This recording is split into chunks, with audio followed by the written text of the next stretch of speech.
دعوت اسلامی کے زیر انتظام جامعۃ المدینہ کی سب سے پہلی شاخ 1995 سنہ عیسوی میں نیو کراچی کے علاقے مدرسۃ المدینہ گودرا کالونی باب المدینہ کراچی کی دوسری منزل میں کھولی گئی۔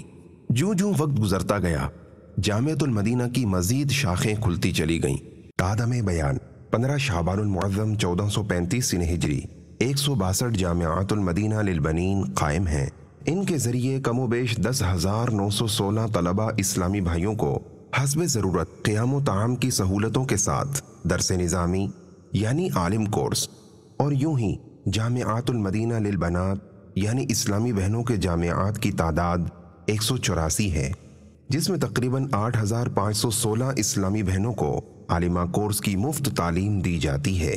ایک طالب العلم پر ماہانہ تقریباً 3,125 روپے اور سالانہ تقریباً 37,500 روپے خرچ ہوتے ہیں۔ جامعۃ المدینہ سے سند فراغت حاصل کرنے والے خوش نصیبوں کے نام کے ساتھ مدنی لکھا اور بولا جاتا ہے۔ جن چیزوں کو ہم نے کبھی محسوس نہیں کیا تھا، جن چیزوں کے بارے میں کبھی ہم نے دیکھا نہیں تھا، سنا نہیں تھا، الحمدللہ ہم وہ چیزیں جامعۃ المدینہ فیضان مدینہ میں سیکھ چکے ہیں۔ ہم سے آج تک کوئی فیس کا مطالبہ نہیں کیا گیا، کوئی فیس نہیں مانگا گیا۔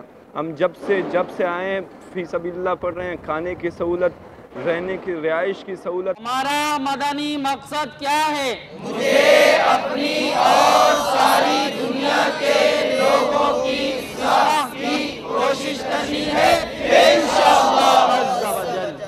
میں عالم بنوں باعمل یا الہی، میں عالم بنوں باعمل یا الہی، ہو توفیق ایسی عطا یا